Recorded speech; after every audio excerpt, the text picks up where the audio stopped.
Okay, I believe Devle sir had confirmed his lecture, but uh, I thought of taking it as because later today I may have some assignments again. So he has kindly consented that I could carry on with my lecture as well. Let me share the slide which we had stopped at last time. And this is it, the development of agricultural geography. It's so very obvious. Okay, there is a definite logic when you see the gradual increase in the agricultural, say, the development of agricultural geography, wherein initially it was all about distribution and production of various crops. Okay, you'll see that colonization was on a free spree, and as a consequence, you'll see that different colonizing countries, England, Italy, and France, and Germany, all of these were trying to occupy new lands and produce various crops. But you'll see that between the wars, we talked about this last time also. Statistical methods, regionalization, and an element of population, because population had started growing by then, and field practices came in as well. 1950s onwards, as I said last time also, that by 1950s, a lot of colonial countries got their independence and started facing serious issues like food security, etc. So that was a real concern of agricultural geography after 1950s as such. And then an important aspect which carries on to date also is that resource development and management. Now, as I always keep on saying that for agricultural development, agricultural geography, we should not necessarily be looking beyond India, because nearly 60% of the population is still associated directly or indirectly with agricultural activities as such. And I always maintain that besides the very advanced techniques in agriculture, rest of the things could easily be found in India. And that's why development of agriculture in India is an equally important issue that needs to be fairly studied before we go into the say the detailed theoretical study of agricultural geography as such. And I would say that not much was happening till 1966, because you'll see that there has been at least one noted famine every decade ever since the start of the 20th century as such. So something I would say, now there could be a debate whether we could be calling this as great as such. Something great that happened with Indian agriculture. You'll see that a number of agriculturists may not agree with the term great, because there have been serious issues with this thing that happened with agriculture. But nevertheless, it helped us to feed a larger population. Okay, the Green Revolution in 1966, the high yielding variety seeds came from Mexico, and you'll see that India imported these seeds. And then, as I said, that with respect to food grains, okay, which was an important aspect. Okay, uh, we went into identifying certain districts in certain states for cultivating certain crops. Say, for example, northern states like Punjab and Haryana for wheat, and the states of Andhra Pradesh for rice. Okay. Uh, you see that what came after that was the study of Green Revolution and its influence on the environment as such. And then measures, I don't think we have started with, yeah, we have started with India as such. Measures of land reclamation, because you'll see that initially we all know that it is river plains, flood plains, which are the best as far as agricultural practice is concerned. But then, as so to say, the uh, population pressure started increasing. Okay, the requirement of I would say um land reclamation. Now, which were the lands that we tended to reclaim? were waterlogged lands, saline and alkaline land, prevention of soil erosion, checking off the formation of gullies and ravines, particularly in the drier parts of India. You'll see that Chambal, etc., the rivers of central India run through very serious gullies and ravines as such. So once these checked, they could be taken up for agricultural practice as such. 1970s and 80s, okay, went into what can be called as model building, and it is through these model buildings that application of statistical methods came in. Okay, right from basic things like the averages, and then it went into standard deviation in the sense that, okay, the average produce of this particular land is so much. In which years has it deviated? Now, what are the reasons for the deviation from this average, this average amount as such? Now, was it heavy rains? Was it less rains? Was it some disease? Was it some pest infection? Whatever the reason as such. So around this, they started coming up with model building. You'll see that while we speak about this dryland or rain-fed agriculture, has still been a real concern as far as Indian agriculture is concerned. Irrigation has not reached major parts, I would say, and it has not been profitable for small-sized farms. So that's a major issue that we need to study as far as development of agricultural geography in India is concerned. Let us move to the next slide.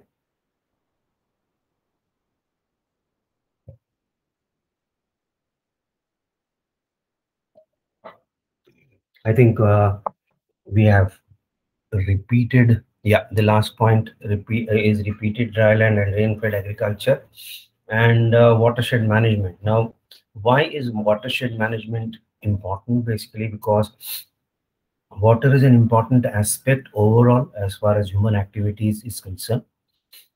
We are in a climatic region where it rains for not more than 4 to 5 months, and then we have to rely on that collective water for the rest of the year.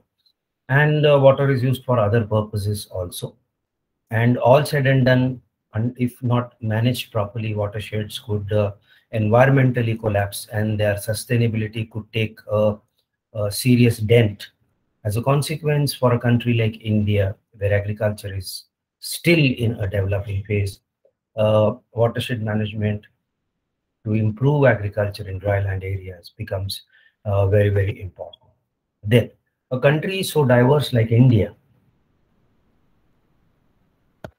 is obviously to report regional imbalances. Now, these imbalances are of various types. Imbalances here, they mean agricultural productivity. In the sense, speaking about wheat, okay, you'll see particularly the lands of the Punjab rivers, okay, yield you a huge amount of productivity.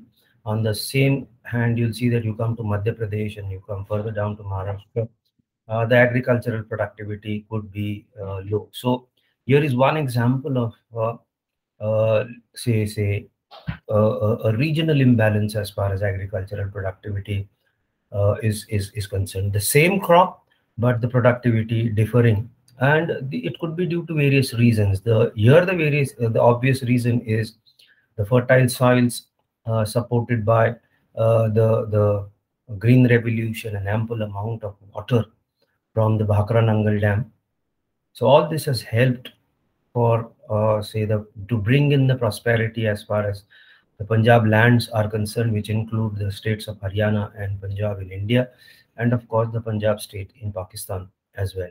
Okay, so while these are rich, you'll see that the vagaries of monsoon, okay, the non-surety of monsoon, the central parts of of India, which include Madhya Pradesh particularly, as such, have had serious issues as far as agricultural productivity when it comes to wheat is concerned.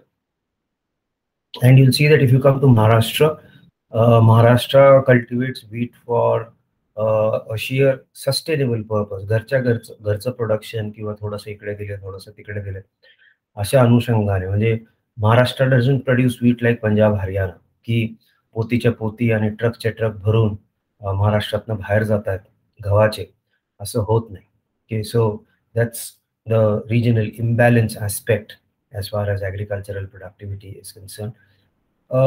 Off late, you'll see that the technique of remote sensing, GIS, and information technology is being used very intensively as far as agriculture, and of course other parts also are concerned.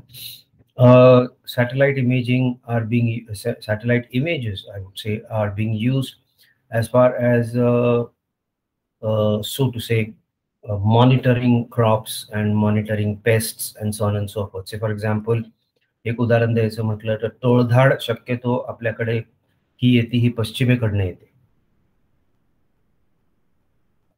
What can be done? Okay, now if you see that it normally originates somewhere around Ethiopia, in Africa, Eastern Africa, I would say, आणि मग तिकडून ते central Asia करत करत पाकिस्तान ओलांडून मग ते राजस्थान आणि मध्य प्रदेश असा त्यांचा तो रेग्युलर प्रवास असतो. Now, if you can track the start of it using satellite images, that could help in the sense की तुम्हाला माहिती आता हे 2 आठवड्यात 3 आठवड्यात इकडे येणार आहे आणि जर तुम्ही शेतीची कामं हाती घेणार असाल, जर अजून तुमचं पीक आलेलं नसेल, थोडं थांबायचं, ती टोळधाड येऊन गेल्यावर ते लावायचं. This information passage is very important.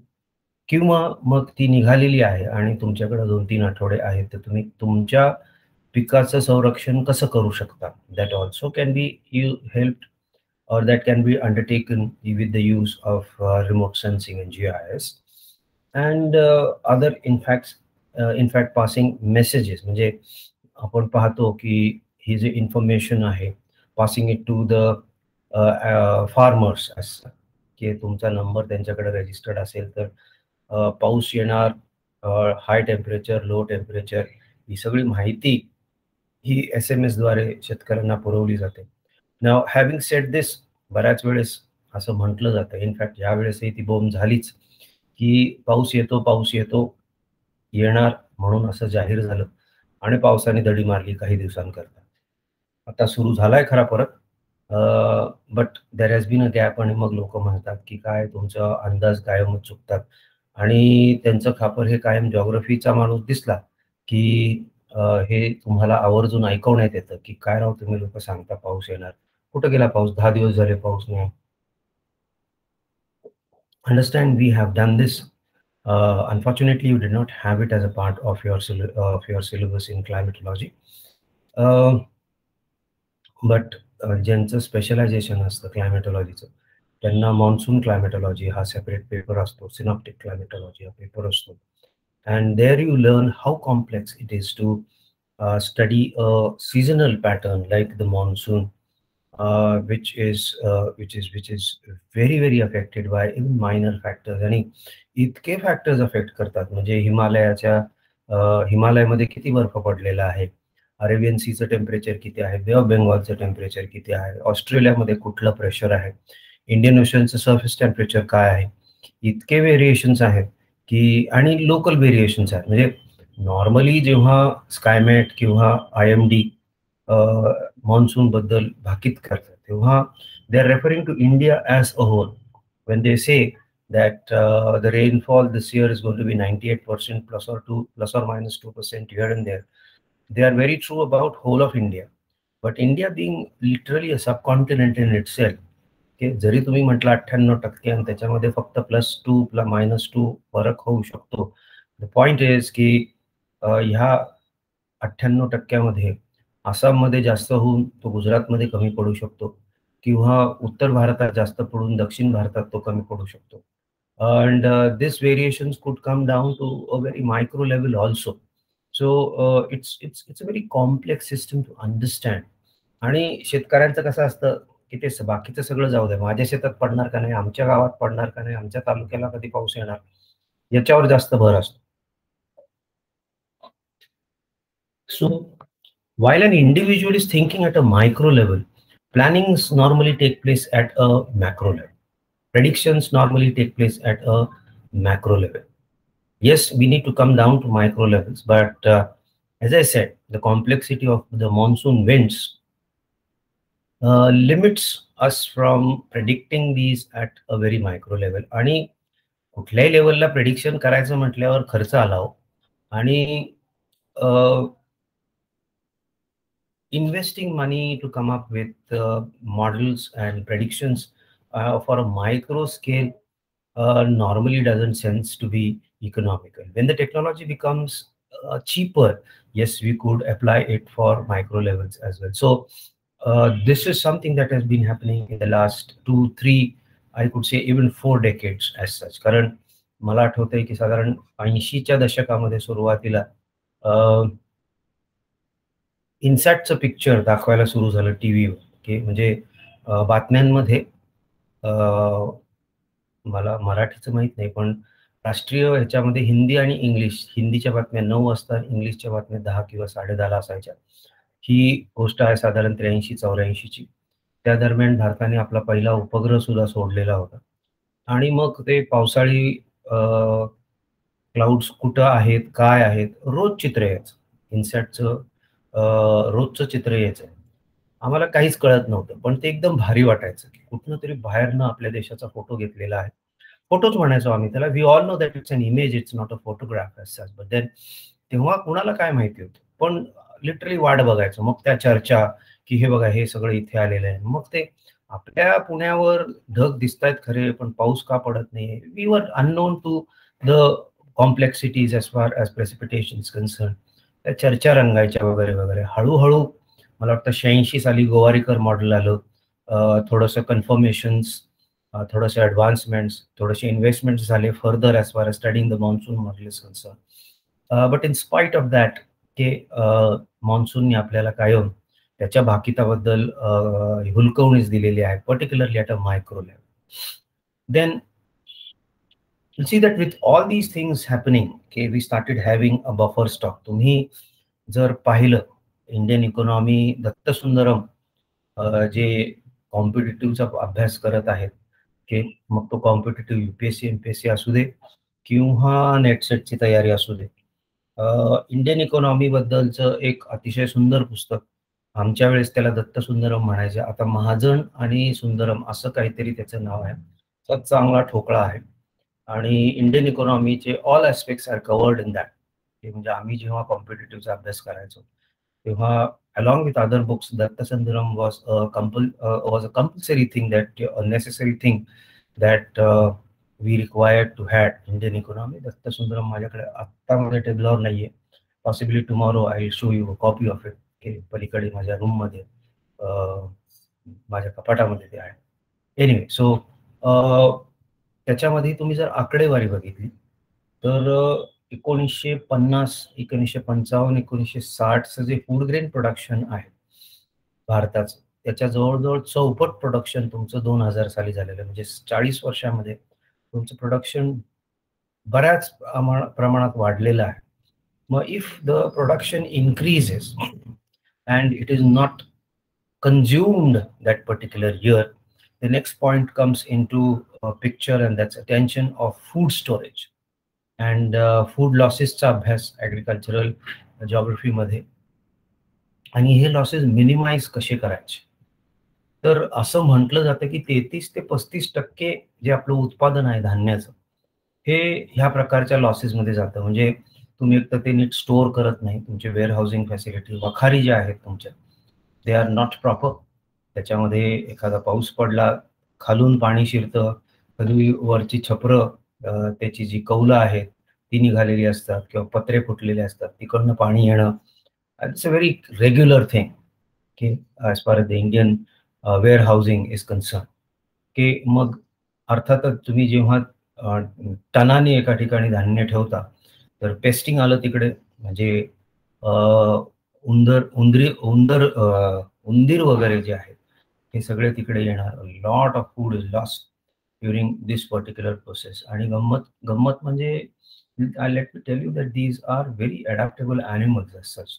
म्हणजे आमचे एक जवळचे स्नेही सियाचीनला पोस्टेड होते, आणि सियाचीनला बाकी सगळं अतिशय एक्स्ट्रीम असलं तरी भारत सरकार हे त्यांच्या आर्मीचं फार आय वुड से, म्हणजे हे त्या लोकांनी सांगितलेले शब्द आहे की त्या लोकांची फार काळजी घेतली जाते. म्हणजे लिटरली खायला वगैरे त्यांना ड्रायफ्रुट्स वगैरे लिटरली दिले जातात.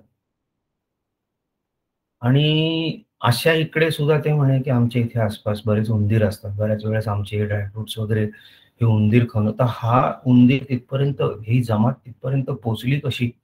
हा फार महत्वाचा प्रश्न आहे. अर्थातच हे जेव्हा सगळी रसद घेऊन जातात, तेव्हा त्याच्यामध्ये कुठेतरी तो पोहोचला असणार आहे. कारण त्या लेव्हलवर ते सस्टेन होणं अतिशय अवघड. पण एकदा तिथं त्यांनी भक्कम पाया रोवला, की मग काही खरं नसतं तिकडचं. So food losses are so very common. Then बऱ्याच वेळेस फूड लॉसेस, आता हे वेगवेगळे आयाम मी तुमच्यासमोर ठेवायचा प्रयत्न करतोय. अनदर फूड लॉस इज की बऱ्याच वेळेस आपण पेपरला फोटो पाहतो, की अमुक एका शेतकऱ्याने एवढ्या एवढ्या पेंड्या कोथिंबिरीच्या विकायला मंडईत आणल्या होत्या. पण कोथिंबिरीचे भाव गडगडले आणि ती परत नेण्याजोगते सुद्धा त्याच्यातनं उत्पन्न त्याच्याकडे जेवढं खर्च येणार होता, तेवढं सुद्धा उत्पन्न निघणार नव्हतं, म्हणून ते तिथेच टाकून गेले. टमाट्याच्या बाबतीत असं बऱ्याच वेळा आपल्याला होताना दिसतं. कोथिंबिरीच्या बाबतीत असं होताना दिसतं. पावसाळ्यामध्ये कायम आपण पाहतो, की पाऊस जेव्हा सुरू असतो, तेव्हा तुम्हाला शेतात जाता येत नाही आणि त्यावेळेस त्या दरम्यान कोथिंबिरीचे भाव वाढतात आणि कोथिंबीर हे पटकन येणारं पीक आहे, की त्याच्यामुळे बरेचसे शेतकरी इतर पिकांबरोबर कोथिंबीर लावतात. आणि ही जी कोथिंबीर आहे ती जेव्हा आणली जाते मार्केटमध्ये, अ, ₹10 भाव जर फटकन एखाद्या दिवशी, एखाद 2 दिवसामध्ये जर 50 पैसे आणि 25 पैशाला जर आला, तर बट नॅचरली की so this is another type of loss असं. मग ट्रान्सपोर्टेशन मध्ये लॉस होऊ शकतो तुमचा. म्हणजे एका ठिकाणावरनं दुसऱ्या ठिकाणावर पोहोचताना क्लायमेट मध्ये, सॉरी, वेदर मध्ये चेंज असू शकतो, की एखाद्या क्रॉपला ऊन चालत नाही आणि अतिशय कडाक्याचं ऊन पडलं, किंवा एखाद्या प्रोडक्टला पाऊस चालत नाही आणि सलग पाऊस पडत राहिला जोपर्यंत ते शेतातनं किंवा जिथं आहे ते तिकडनं बाजारात येत नाही. All these are various ways of food losses. मग हे लॉसेस मिनिमाइज कसे करायचे, याचा अभ्यास ॲग्रिकल्चरल जिओग्राफीमध्ये, particularly for a country like India, म्हणजे तुम्ही विचार करा की मी मगाशी तुम्हाला म्हटलं की साधारण, I don't remember the exact name आणि एक्झॅक्ट फिगर, त्याच्यामुळे I am not taking the हे, पण इफ वी से की साधारण एक 50 दशलक्ष metric tons, 50 million tons of food grains were taking, were produced in 1950-60s, आणि ते 2000 पर्यंत चौपट झालं. म्हणजे ते जवळजवळ 200 दशलक्ष मेट्रिक टन पर्यंत आलेलं आहे. आता ह्या 200 दशलक्ष मेट्रिक टनला, म्हणजे एखाद्याला आपल्याला रिसर्चचा आणि लॉजिकचा विचार करायचा असेल, तर हा असा करणं अपेक्षित आहे की याचा अर्थ म्हणजे तुमचं 2000 मध्ये प्रोडक्शन होतं साधारण 200 दशलक्ष मेट्रिक टन. आता ह्याला तुम्ही 35% लॉसचा जर आकडा लावला, तर 2000 साली तुमचा लॉस, अगदी तुम्ही 35 नका हो, 30 म्हणा चला, 30 तर डेफिनेटली तुमचा लॉस आहे. तर ते किती होतं? 60 लाख दशलक्ष टन, 1000 लाख जे काय असेल ते. What I mean to say, की what you are losing in 2000 as far as losses in storage is concerned is more than the production that you were taking in 1950s and 60s. So obviously this has to be a matter of concern. Obviously this has to be a matter of study. आणि याचा अभ्यास बारकाव्याने व्हायला पाहिजे. Okay, so you see that every grain of food grain saved from through food storage is obviously something that is produced. Okay, जे आपण म्हणतो ना की प्रत्येक पाण्याचा थेंब तुम्ही वाचवला, कॉन्झर्व केला, it's like generation of it, right.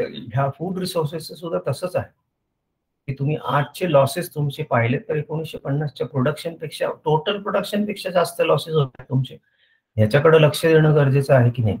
आता हे बरेचसे लॉसेस मॅनेजमेंटमुळे सुद्धा आहेत, आणि त्याच्यामुळे एक फार सुंदर वाक्य मला वाटतं मी दत्तसुंदरम मध्येच वाचलेलं आहे की problem of storage in India is because of food storage in India or food losses in food storage in India is because of rats and bureaucrats. म्हणजे उंदीर आहेत आणि सनदी अधिकारी आहेत, म्हणजे जे निर्णय फटाफट घ्यायला पाहिजे ते न घेतल्यामुळे सुद्धा government policies are also important as far as food losses are concern. तर ह्या सगळ्या गोष्टी आहेत आणि त्यामुळे की म्हणजे तुमच्या देशाचं एकेकाळचं प्रोडक्शन एवढं जर लॉसेस असतील तर obviously this point has to be taken up for study and agriculture geography looks into that also. Then the next point as far as development of Indian agriculture is concerned is land reform policies, agrarian structure and problems of agricultural labor. हे तुम्ही पाहता मी उलट जाईन थोडंसं. लेबरचं म्हणाल तर हा एक serious issue झालेला आहे की जरी कुटुंब मोठं असलं तरी कुटुंबातले एक दोन जण ही गावातनं शहरात येतात, कोणी MPSC करतंय, कोणी नोकरी करतंय, कोणी काय करते, ॲग्रिकल्चरमध्ये जायचं काही कुणाला हे नाही. आणि हा एक माइंडसेट झालेला आहे. परवा मी झीवर एक पिक्चर ओझरता पाहत होतो, म्हणजे माझी आई पाहत होती आणि मी माझं काम करता करता येता जाता पाहताना तो बस्ता नावाचा एक पिक्चर आहे मराठी आणि फार थोडासा कॉमेडी थोडासा मार्मिक असा तो पिक्चर आहे. आणि त्याच्यामध्ये त्या मुलीचा जो बाप असतो त्याच्या मोठ्या मुलीचं लग्न झालेलं असतं, नोकरदार माणसाकडे त्यांनी दिलेली असते आणि दुसऱ्या मुलीचं लग्न आणि त्या लग्नाच्या दरम्यानची जी धावपळ वगैरे आहे त्याच्यावर तो हे आहे की मग ते बस्ता बांधायला जातात आणि मग सासरकडचे कसे नाटकं करतात वगैरे वगैरे. तो सगळा मजेशीर भाग असतात. शेवटी त्यांची जी डिमांड्स असतात सासरकडच्यांची याला ती एवढी वैतागते मुलगी की शेवटी ऐन वेळेस ती म्हणते की मला या माणसाशी लग्नच करायचं नाही. हे तुम्ही फार प्रयत्न केले माझ्यासाठी, सरकारी नोकरी असणारा माणूस हवा वगैरे वगैरे, त्याच्यासाठी एवढा खर्च अशा घरात जाऊन करू काय म्हणे. अशी ह्या लोकांची ही वृत्ती जर असेल त्यापेक्षा मी शेतकरी नवरा केलेला परवडेल. आता हे पिक्चरची थीम आणि तो बाजारात विकला जावा सिनेमा म्हणून ठीक आहे, पण आजही तुम्ही मेंटॅलिटी पाहाल शेतकरी कुटुंबातली मुलीबद्दल जर म्हणाल तर मुलीच्या बापाचं कायम हे असं म्हणणं असतं की मुलगी एखादा पगार मिळणाऱ्या घरात गेली तर खाय प्यायचे वांदे नाही बाबा, शेतीचं काय आहे, आज आहे उद्या नाही, आज पाऊस आहे उद्या अतिवृष्टी आहे परवा काय आवर्षण आहे. त्याच्यामुळे आणि ती व्यक्ती त्याच्यातनं गेलेली असते, त्याच्यामुळे हा सगळा इश्यू आहे. आणि all this has led to agricultural labour problems. Okay, there is a serious issue. In fact तुम्ही पाहाल की लॉकडाऊनमध्ये असं पाहण्यात आलं की बऱ्याचशी मोठी शेतं जी होती, मोठे शेतकरी जे होते त्यांनी UP बिहारकडचे लोक त्यांच्या शेतावर मजूर म्हणून कामाला ठेवले होते आणि हे परत गेल्यावर फार अवघड झालं होतं त्यांना त्यांचा प्रोडक्ट काढणं आणि तो बाजारापर्यंत आणणं वगैरे वगैरे. ॲग्रिकल्चरल प्राइसिंग आता हे झालं शेतकऱ्याच्या दृष्टीने, पण जो तो लेबर आहे त्याला सुद्धा त्याचा उदरनिर्वाह होईल याच्या याच्या याच्या पुरतं तरी मिळायला हवं किंवा नको. हे तर याच्यासाठी मग शेतकऱ्यांना UP बिहारकडची लोक लागतात की तिथंच राहतात, सुट्टीवर जात नाहीत, काम काम काय पडेल ते काम करतात आणि पगार मात्र आपल्या इकडच्या लोकल माणसापेक्षा त्याला कमी द्यावा लागतो. आपण आपल्या रेग्युलर भाषेत म्हणतो की आपली लोकल लोक जी आहेत ती जरा माजलेली आहे. की बट आय डोंट नो की there could be debate on this statement की नक्की कसं आहे की सप्लाय ऑफ लेबर जास्त असल्यामुळे उत्तर भारताकडनं हा शब्दप्रयोग केला जातो किंवा त्याला काही वेगळा अँगल सुद्धा आहे का, तर हे पाहणं गरजेचं आहे. Agricultural labour is a serious issue. Yes, in some areas agricultural labor is being replaced by mechanization, but as I've been saying that mechanization requires capital investment. म्हणजे तुम्हाला अवजार विकत घ्यावी लागतात, त्या अवजारांचा मेंटेनन्स आहे. अगदी ट्रॅक्टर घ्यायचा म्हटलं तरी त्याच्यात डिझेल टाकावा लागतो, तो ट्रॅक्टर असाच पळत नाही. डिझेलचा आजचा भाव बघितला तर ₹100 टच झालेला आहे. It's not going to be a joke. Okay, so म्हणायला सोपं आहे की काय, नसतील लोक तर घ्या ट्रॅक्टर आणि घ्या नांगरून सगळं शेत, पण that's not as easy as it is said. Okay.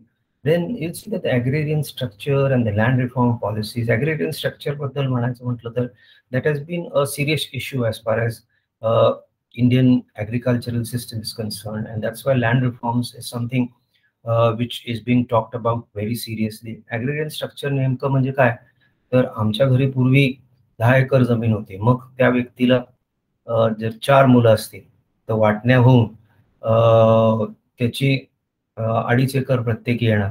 आता आपण मगाशी म्हटलं की ह्याच्यातले 2 शहरात असतात, पण जमीन जी आहे ती मापून वेगळी करून घेतली जाते आणि जरी तो नसला तरी त्याच्या हिश्श्याचा 2.5 एकर बाजूला ठेवला जातो, कोणीतरी दुसरं कसत असतं ते. पण तुम्ही जेव्हा 10 एकराचे सलग 10 एकराचे 4 भाग जेव्हा करता, you are letting go a certain amount of land which otherwise could have been used as far as, आणि याच्यामुळेच तुम्ही पहा की fragmentation of field or farms in India has been a serious issue of late. And ह्याच्याचमुळे consolidation, की cooperative farming आणि corporate farming, की हा एक नवीन तुम्ही पाहता. म्हणजे माझ्या ऐकिवातली गोष्ट अशी आहे की साधारण इथे नाशिक रोडला जुन्नर, आंबेगाव या तालुक्यांमध्ये, आता हे आज सुद्धा चालू आहे का नाही नाही मला माहित नाही, की 5-7 वर्षापूर्वी इकडं ते बालाजी वेफरवाला जो होता, की त्यांनी म्हणे सगळ्या शेतकऱ्यांशी कॉन्ट्रॅक्ट केला होता की सगळ्यांनी बटाटाच लावायचा आहे या एरियामध्ये आणि तुमचा जो काही प्रोडक्शन असेल ते मी विकत घेणार, तुम्हाला बी बियाणं जे लागणार आहे ते आम्ही देणार. असं काहीतरी ते सगळं ॲग्रीमेंट होतं. माझ्या आता एवढं ते लक्षात नाही, पण this is called as contract farming, की शेत तुमचं आहे, कसायचं तुम्ही आहे, मात्र बाकीचा खर्च हा आमच्याकडे लागला. आणि मग त्याचं काही कॉन्ट्रॅक्टची व्हॅल्यू असेल की 1 एकराला आम्ही तुम्हाला एवढे पैसे देऊ वगैरे वगैरे वगैरे. So we are looking at land reforms from that point of that point of view. So this is something again which comes under agricultural geography. बहुधा आपल्या सिलेबस मध्ये हे असेल तर पुन्हा आपण हे डिटेल मध्ये घेणार आहोत. आणि then domestic agricultural markets were made a part of global market and under the aegis of WTO. परवा मी WTO ग्लोबलायझेशन आणि त्याचा ॲग्रिकल्चरचा भाग जो आहे याच्यामध्ये थोडंसं विस्तृत डिस्कशन दिलेलं आहे. तर त्या अनुषंगाने की तुम्ही तो सुद्धा अभ्यास होणं गरजेचं आहे, कारण बाहेरच्या देशातलं प्रोडक्ट तुमच्याकडे विकायला जर सक्ती केली, तर कायद्याने सक्ती झाली, आंतरराष्ट्रीय कायद्याने सक्ती झाली, तर तुमचा शेतकरी निश्चितच मार खाणार आहे. त्याची काळजी घेणं हे गव्हर्नमेंटचं काम आहे आणि ते जे काम आहे ते गव्हर्नमेंटनी चोख पाडलं पाहिजे या मताचा मी आहे. आणि जर त्याच्यामध्ये काही फेरबदल होणार असतील तर त्या अनुषंगाने शेतकऱ्याला त्याचा व्यवस्थित सस्टेनेबल मोबदला या वर्षी, पुढच्या वर्षी, त्याच्या पुढच्या वर्षी, येती 5 वर्षापर्यंत पुरेल एवढा आम्ही त्याला पैसा दिला वगैरे असं नाही. तर बेसिकली तो सस्टेन कसा राहील याच्याकडे पाहणं अतिशय गरजेचं आहे. So this also needs to be taken up, or rather this is being taken up as far as agricultural development in India is concerned as such. So this is as far as development of agriculture is concerned. मला वाटतं हा topic आपण 3 टप्प्यांमध्ये केला आणि त्याच्यामुळे याचं आपल्याला थोडंसं पुन्हा रिव्हिजन घेणं गरजेचं राहील. तर सिग्निफिकन्स ऑफ ॲग्रिकल्चर म्हणाल तर मग सुरुवातीला आपण ह्याचे वेगवेगळे डेफिनेशन्स पाहिले, त्याच्यानंतर त्याचं महत्त्व, important source of livelihood, contribution to national revenue, supply of food as well as fodder, significance to international trade, source of raw materials, and significance in transport is something that and then we extended into more valuable points like economic development, that agriculture being a source of saving, foreign exchange, it's a great employment, it forwards great employment opportunities, and of course food security is something that was very important.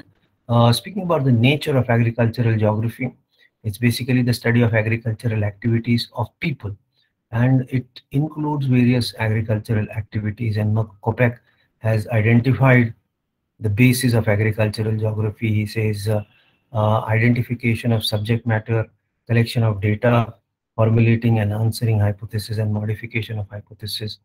Okay.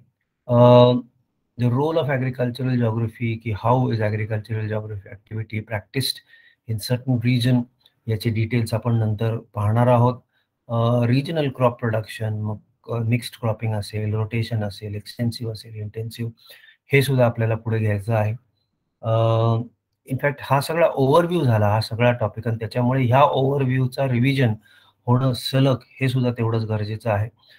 फर्टिलायझरचा वापर आजकाल प्रचंड प्रमाणात होतो आहे, आणि ते कितपत चांगलं आहे, कितपत योग्य आहे, नाही आहे, याचा अभ्यास ॲग्रिकल्चरल जिओग्राफीमध्ये होतो. इरिगेशन आणि dryland farming is something again which comes under the aegis of agricultural geography. एखादी ॲग्रिकल्चरल ॲक्टिव्हिटी ही त्या क्लायमॅटिक कंडिशनला कॉम्पॅटेबल आहे किंवा कसं, आणि देन फर्दर इकोसिस्टमला ती कॉम्पॅटेबल आहे किंवा कसं, is what significance is all about. And then the scope of agricultural geography, it's very wide. आपण हे पाहत आलेलो आहे की 30s-40s मध्ये याचा अभ्यास कसा व्हायचा, त्याच्यानंतर स्टॅटिस्टिक्स याच्या अभ्यासामध्ये, मेथडॉलॉजीमध्ये कसं आणलं. Then the nutritional value of agriculture, preservation of agricultural land, particularly with the increase of urbanization, it became a serious issue, preservation of agricultural land. Regional imbalances बद्दल आपण थोडंसं बोललेलो आहे. एकूणातच रिजनल इम्बॅलन्सेस, मगाशी आपण क्रॉप बद्दल बोललो, कॅपिटल बद्दल, गव्हर्नमेंट पॉलिसीज बद्दल, हे सगळं एखाद्या राज्यामध्ये ते सरकार त्या मानाने श्रीमंत असतं, टॅक्स कलेक्शन चांगलं असतं, त्याच्यामुळे they can support their agricultural activities well. This may not happen in other state, though both the states happen to be a part of a single country. So that is also a regional imbalance. Model building आलं, animal husbandry is something which is very important as far as Indian agriculture or dryland agriculture is concerned. Then traditional versus modern methods, how compatible they are with environment, green revolution, sustainable agriculture, and of course problems of HYV, high yield variety seeds, forestry and social forestry, marketing, storage, transport, याच्याबद्दल थोडी चर्चा आपली होतच आलेली आहे. Processing, okay, watershed management, food supply, population growth versus development, World Trade Organization and globalization. There's a significance आपण पाहिलेला आहे की agricultural geography answers what, where, why, and how as questions.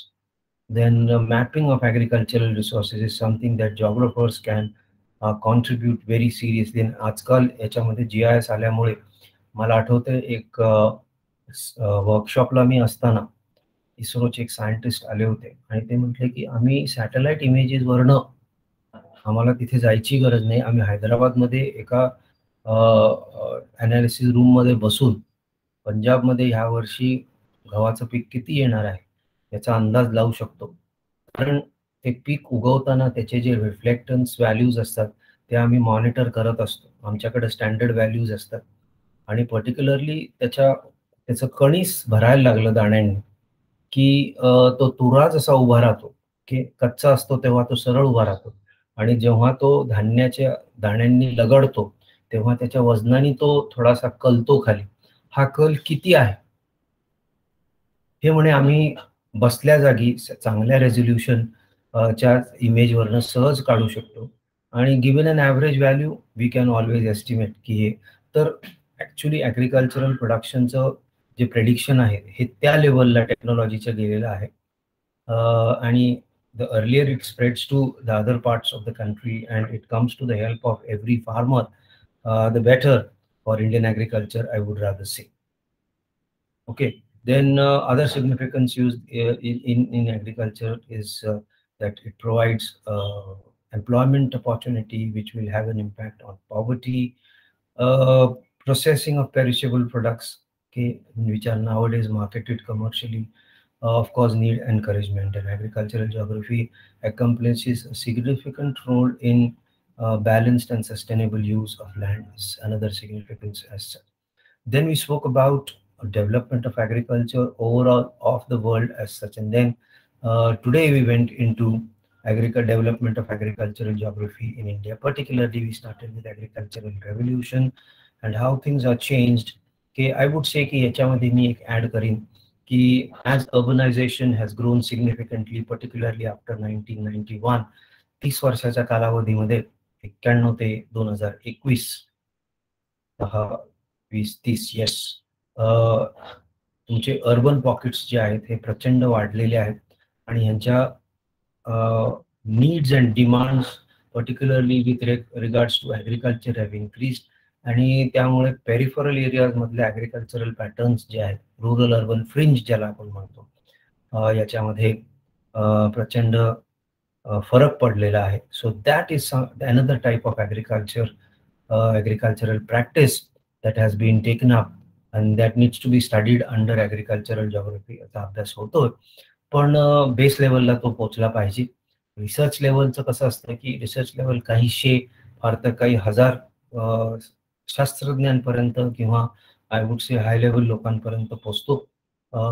But anything that happens for the development of the society has to reach the grassroots of the society. तरच आपण म्हणू की याची जी development आहे ही मुळापर्यंत समाजाच्या मुळापर्यंत गेलेली आहे. So all this was a part of first topic that we are supposed to be doing. Tomorrow onwards we will be taking up I would say a new topic. I'm still thinking about whether we should be taking up history of agriculture or I should go ahead with in continuation with the other aspects. But as far as that aspect is concerned, please leave that to me. I will look into that and as to how it is to be taken. As such, if you have any queries, you could just put forth any queries, or as I always keep on saying, any additions from your side. As such,